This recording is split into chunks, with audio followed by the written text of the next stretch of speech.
Buenas noches, vamos a comenzar con la clase de hoy, 16 de junio, pero como siempre vamos a esperar un par de minutitos a que se nos unan los demás compañeros. No se olviden poner su nombre en el chat para la asistencia, ¿no? Y nada, pues o esperaremos en todo caso 2 minutos más y luego comenzamos o continuamos con el avance de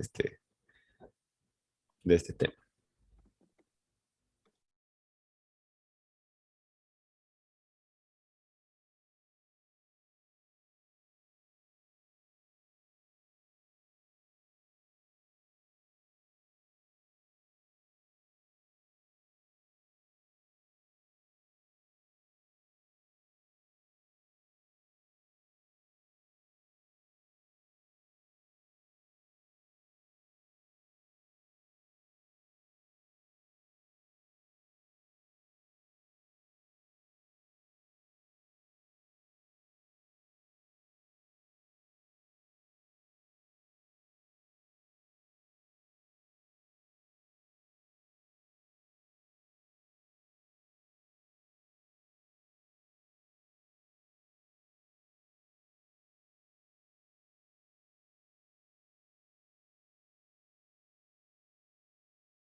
Bueno, entonces vamos a continuar, ¿no? Ya habíamos hablado del IVA o del impuesto al valor agregado, como el impuesto al consumo y el impuesto del el más recaudador del sistema tributario nacional, que se basa en el, en,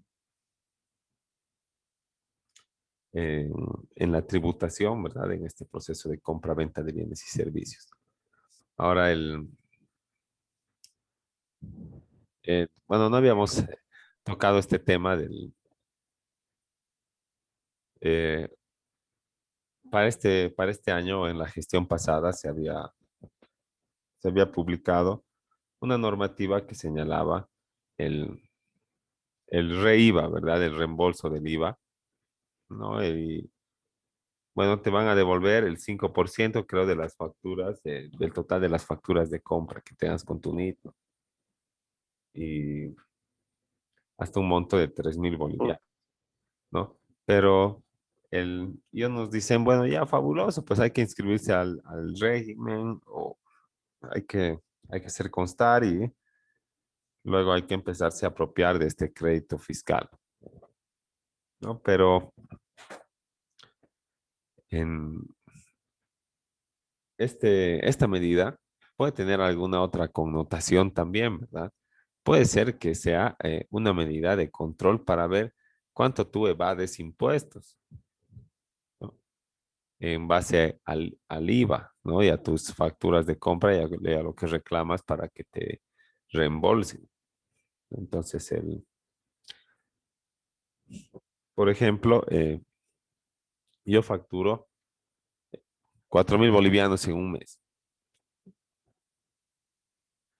y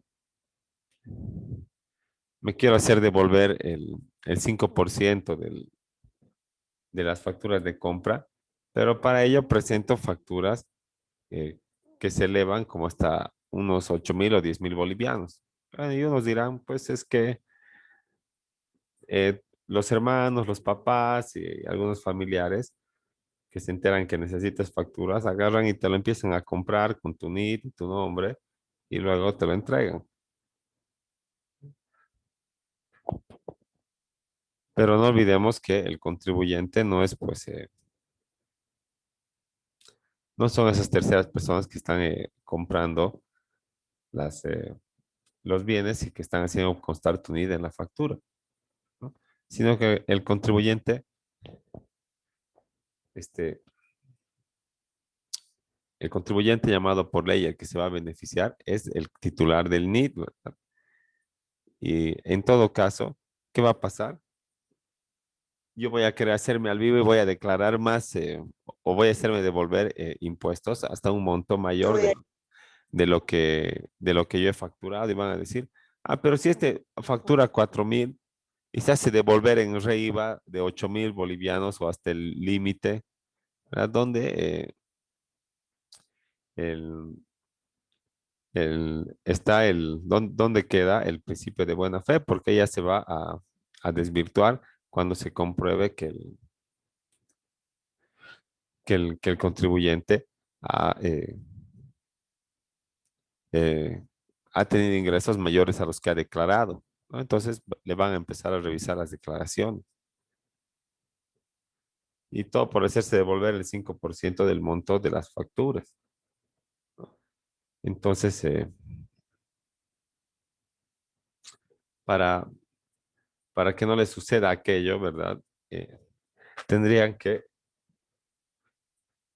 eh, tendrían que tomar en cuenta que la cantidad para hacerme devolver en REIVA tiene el monto de esas facturas tiene que ser el mismo que el monto, el mismo o menor que el monto ah, de la, de la alícuota. Tiene que ser, perdón, igual o menor al monto de la base imponible, ¿verdad? No puede ser mayor al total facturado, al total de ventas o a la base imponible del IVA, porque ahí va a denotar una defraudación de impuestos. Y no voy a poder decir, es que mi papá me lo compra, compra y me lo pone en mi NID, porque el titular del NID, el usuario de contraseña y el contribuyente frente a la administración tributaria es uno. Entonces eso, como un punto que nos faltaba tocar.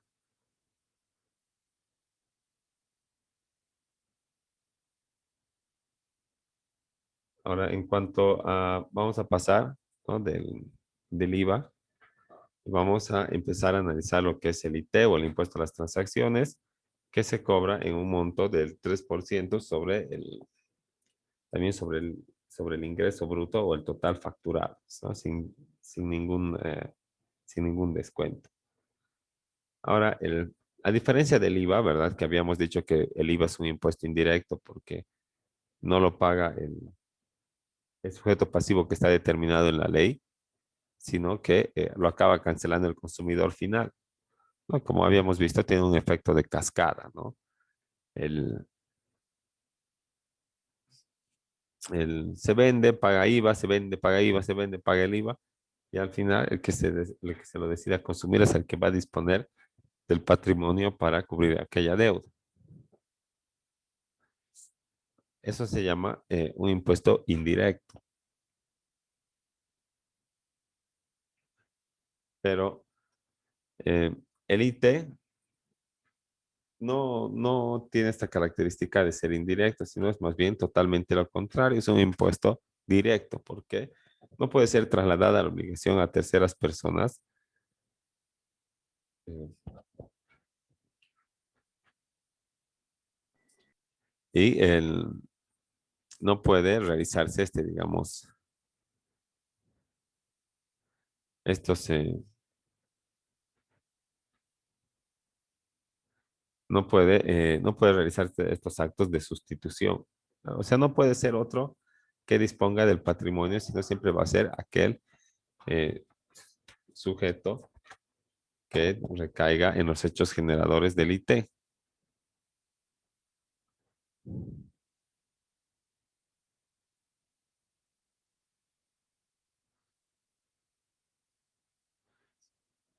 Ahora vamos a ver cuál es el objeto de este impuesto que se llama a las transacciones, ¿no? Desde ya, cuando nos dicen transacciones, estamos hablando del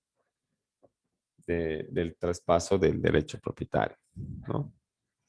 O de la compraventa, en otras palabras, ¿no? Entonces el IT es algo que es un impuesto que grava estos traspasos del derecho. Ahora, en el artículo 72 señala que el objeto es el ejercicio en territorio nacional del comercio, la industria, la profesión, el oficio, negocio, alquiler de bienes otras obras de servicio y cualquier otra actividad, lucrativa o no. Entonces ahí ya está englobando o está intentando englobar a todas a todas las,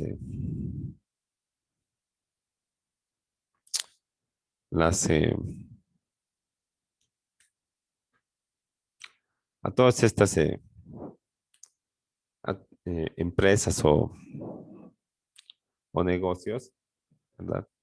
A todos estos rubros nos está ahí aglutinando como el objeto del impuesto del IT, porque sí o sí van a vender o bienes o van a vender servicios, ¿verdad? Pero además esto incluye, dice, una actividad lucrativa o no. Entonces ese es el caso de las asociaciones y también del, el- de las fundaciones, ¿no?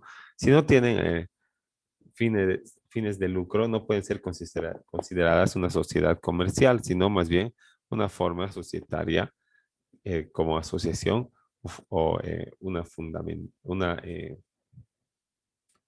una, ¿qué es, perdón? Una asociación o una fundación, ¿verdad? Que no tiene fines de lucro, pero de todas maneras, la, estas entidades, ¿no? Van a tal vez ejercer eh, de alguna manera, van a recaer en el hecho generador del IT. Entonces van a verse responsables del pago del impuesto a la transferencia, ¿no? También se encuentran grabados, dice por el IT, los actos de entrega a título gratuito, la transferencia de dominio de bienes muebles, inmuebles y de derecho. Entonces, como hemos visto, el IT, como estábamos viendo, el IT, ¿no? Lo que graba son los procesos de compra y venta de bienes muebles e inmuebles y el, este, el, esta transferencia del derecho propietario casi siempre se da a título oneroso, ¿verdad? Casi siempre es una compraventa, por lo general, y en la gran mayoría de los casos, es una compraventa, ¿no? Entonces, de ahí se saca la alícuota y se va a la administración tributaria correspondiente y se cancela los tributos y luego se continúa con el trámite de protocolización, registro catastral y demás, ¿no? Pero el IT no solamente graba las transferencias gratuitas, señala que también graba las transferencias onerosas, ¿no? Entonces, estas transferencias gratuitas pueden estar representadas en en los, eh,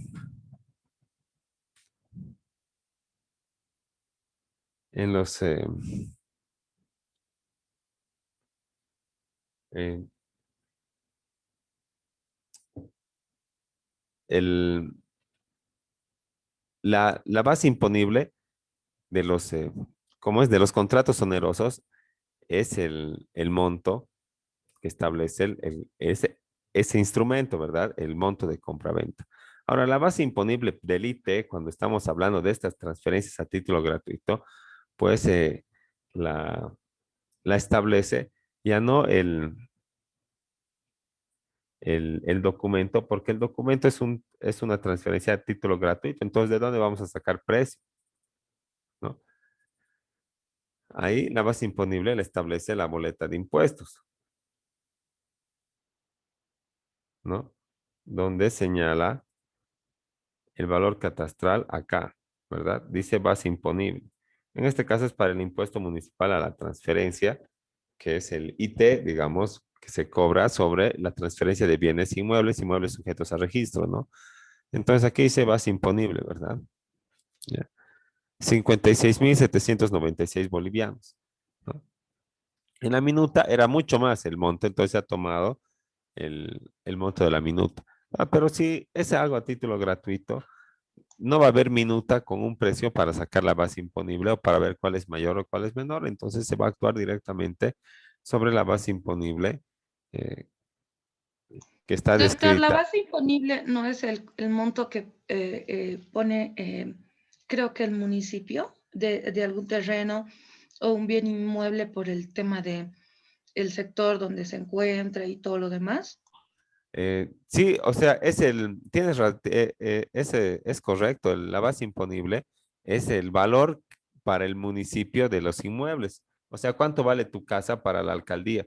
Y siempre es un valor bajo, no es el valor comercial, ¿verdad? En este caso, por ejemplo, miren, el, el, la base imponible de la alcaldía es mucho menor a al monto que comercial o al valor comercial del inmueble, ¿no? Entonces, algunos quisquillosos quieren siempre que esté el monto que han pagado en la minuta y se comen todo el impuesto del 3% sobre sobre ese monto, ¿verdad?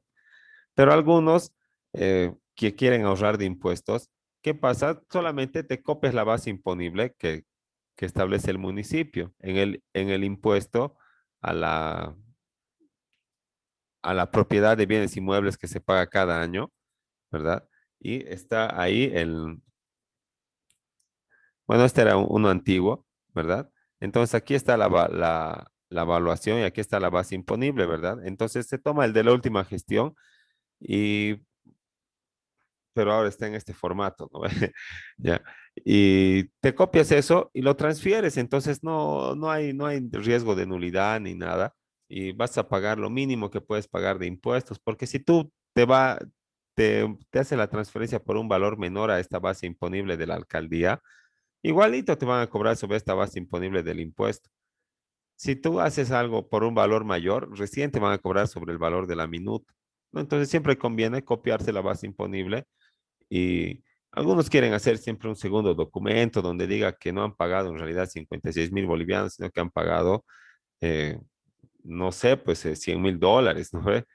Y no solamente es por la ubicación, ¿verdad? Es por el acceso a servicios básicos, por el material de la construcción, por la antigüedad de la construcción, por la calidad del terreno, la pendiente y todo lo que, si pasa el micro, si no pasa, si es avenida, si es asfalto, si es pavimento rígido, ¿no? Si tienes acera, si tienes calzadas, si tienes esa partecita, la cunetita del final, eso, todo eso afecta al valor de tu inmueble, ¿no? Entonces, algunos, como les digo, ponen en un otro documento aquel valor, pero eso lo único que hace es complicar la vida, porque ¿cuándo vas a sacar ese documento? ¿No? Algunos dicen, pero me va a demandar de nulidad. Solo hay nulidad por vicio de error cuando tú me haces vender mi inmueble en la mitad de su valor. O sea, aquí tendrías que hacerme vender por 25.000 bolivianos en la minuta y recién te puedo demandar de nulidad por error, ¿no? Pero si vamos a copiar la base imponible, ¿dónde está el riesgo? Más bien hay más riesgo haciendo un segundo documento, porque si alguna vez se te ocurre ir a hacer un reconocimiento de firmas o sacar ese documento que tiene el valor real, entonces estás defraudando impuestos, pues eso es un delito tributario, ¿no? Y te van a denunciar y va a haber ministerio público y va a haber riesgo de pena privativa de libertad, ¿no? Porque si tú llevas ese documento solamente a reconocimiento de firmas al notario, los notarios no se olviden que son agentes de información de impuestos, ¿no? Entonces, como todo ya está informatizado, si alguna vez a impuestos se le ocurre pedir eh, los comprobantes las constancias de los comprobantes de pago de las notarías y los documentos donde haya participado unas matrículas X, así, ¿no? Todo lo referente a las compraventas de bienes inmuebles. Tal vez en una notaría esté tu transferencia por 50.000 bolivianos o por 100.000 bolivianos, por 50.000 bolivianos, y en otra notaría esté tu reconocimiento de firmas por 100.000 dólares de la misma transferencia, ¿no? Lo único que puedes hacer con ese documento es guardártelo bajo tu colchón, nada más. ¿De qué te sirve? Vas a gastar como 100 pesos más para el abogado por un documento que nunca vas a sacar a la luz. Eh, pero bueno, eso son solo como comentario, como experiencia y como consejo, ¿no? Ahora, como les digo, cuando hay una transferencia de dominio a título gratuito, entonces no tenemos ese monto en nuestra minuta, ¿verdad? Vale, les voy a mostrar una minuta, ¿verdad? Acá está, eso ya está avisado, todo listo para llevar al notario. Pero lo interesante es acá el monto, ¿verdad? En la cláusula tercera tenemos el precio, ¿verdad? Ya este nos hemos copiado de la boleta, obviamente, ¿no? Pues son 53.000 bolivianos por una oficina en el centro, ¿ya? Pero si esto fuera mayor al valor de la boleta, ya pues me cobran sobre esto. Pero en una transferencia, digamos, a título gratuito, en un anticipo de legítima, igualito tenemos minuta, pero no tenemos precio, pues, ¿no? Entonces van a tomar la base imponible del impuesto y me van a cobrar nomás el IT, pero el IT, cuando estamos hablando de transferencias con plata, o sea, onerosas, es 3%, pero cuando estamos hablando de transferencia a título gratuito, es 4%. Y ese es el motivo por el que los padres que quieren dar anticipo de legítimo a sus hijos no lo dan bajo ese título. ¿Qué hacen? Les venden. Les venden por 50.000, por 100.000 bolivianos, que declaran haber recibido, pero nunca han recibido, ¿verdad? ¿No? Entonces, ¿qué hacen? Les ahorran 1% de impuesto a los nuevos propietarios, o sea, a sus hijos, ¿no? Pero si sus hijos están casados, eso causa otra confusión, ¿verdad? Porque si están casados y se lo quieren vender para ahorrar el impuesto, o sea, haciendo un anticipo de legítima disfrazado, se lo estarían dando la mitad a su esposa, pues, o sea, a su yerno o a su yerna. Y la verdad no importa cuánto le caiga de bien el yerno o la yerna al suegro, nunca le va a dar pues, la mitad de una casa, ¿no ve? Lo peor, la mitad de su casa, ¿sí? ¿No? Ahora, ¿cuál es la salvedad para eso? Porque la ley te cierra puertas, pero siempre te abre una ventanita, ¿no ve? El, en el documento de compraventa, tú tienes que poner una cláusula, digamos como esta,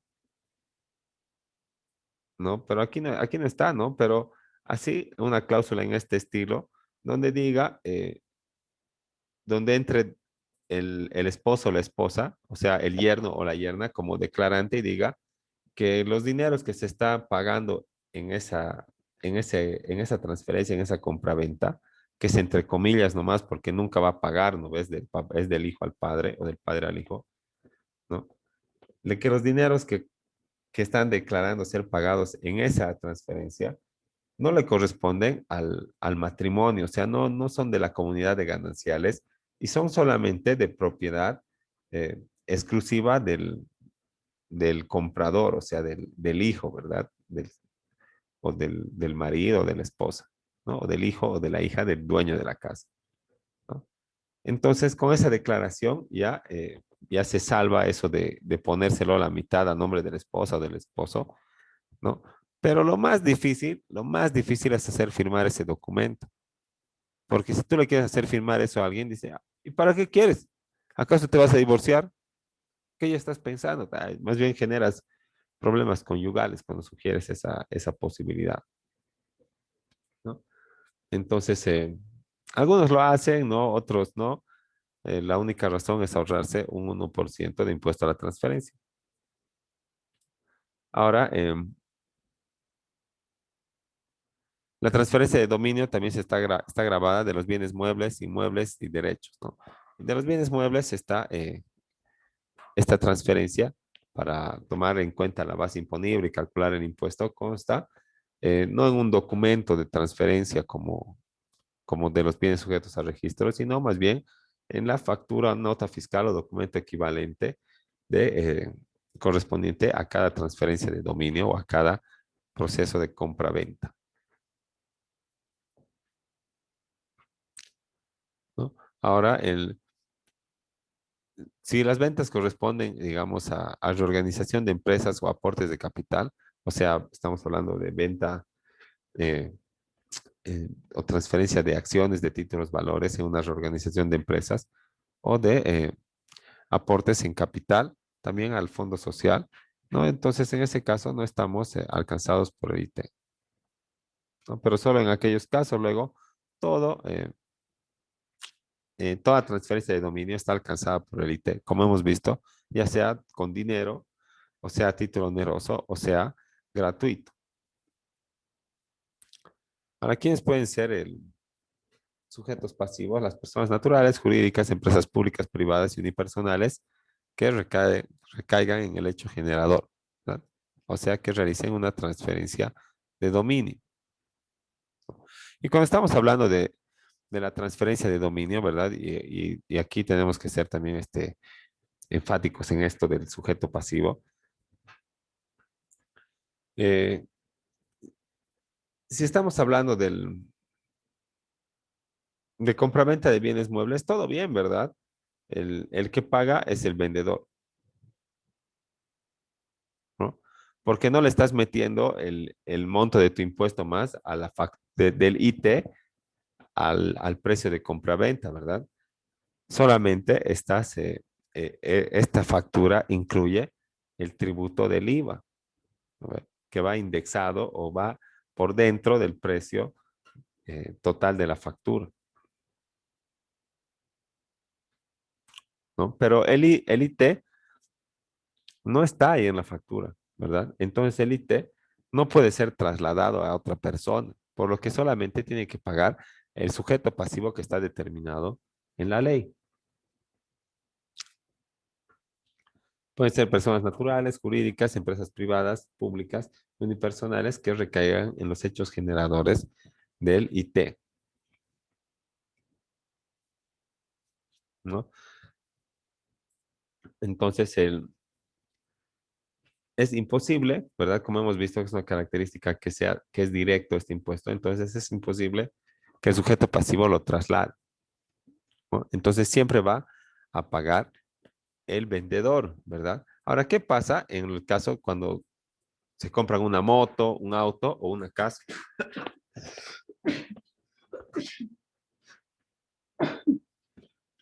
Entonces, en esos casos, cuando estamos transfiriendo bienes sujetos a registro, siempre paga el comprador, ¿no ve?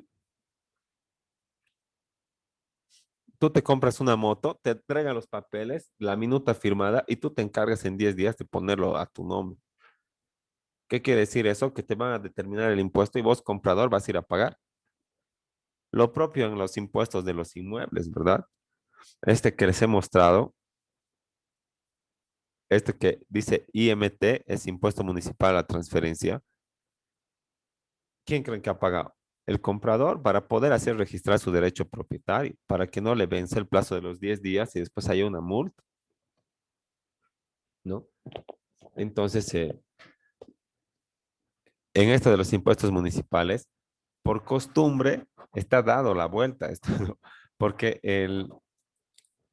eh, ¿quién obtiene pues el beneficio? ¿Acaso vendes tu casa en el precio catastral? Siempre vendes en un precio comercial, ¿verdad? ¿No? Entonces, nadie es buen samaritano tampoco, ni tiene obligación de serlo, así que cada uno busca el mayor beneficio, ¿no? Y cuando vendes una casa, pues mucho más. Entonces, ¿quién debería pagar el IT? Tal vez el vendedor, ¿verdad? O no tal vez, sino con total seguridad debería pagar el vendedor. Pero al vendedor no le interesa, porque el vendedor no tiene que registrar su derecho propietario. Entonces, por eso pagan los compradores acá el impuesto a la transferencia cuando se trata de bienes sujetos a registro, casas, autos o motos, ¿no? Porque, como les he dicho, te interesa pues poner a tu nombre bien, ¿no? Y si ya tienes la minuta y te corre el plazo, pues tienes que pagar, no hay vuelta que dar. A pesar de que el beneficio o la utilidad le está obteniendo el vendedor, como en cualquier otro proceso de compra-venta, de bienes muebles no sujetos a registro y que tienen su factura, en los que el vendedor va a ir como sujeto pasivo, va a declarar, ¿verdad?, sus facturas de venta, eh, va a calcular su IVA y sobre ese mismo monto va a calcular su IT y lo va a cancelar, ¿no? De su propio bolsillo, de su propia utilidad, ¿no? Entonces ahí, digamos, debería haber una precisión, por lo menos en los tributos municipales, de cómo vamos a actuar y quién tiene que pagar, porque si no hay una norma clara, entonces esto solamente genera eh, pelea y mala voluntad entre los contratantes, ¿no? Ya se nos va a acabar ahorita el tiempo, ¿no? Quedamos ahí y en 5 o 10 minutitos volvemos del receso para continuar con el sistema tributario. Hasta luego. Gracias, doctor.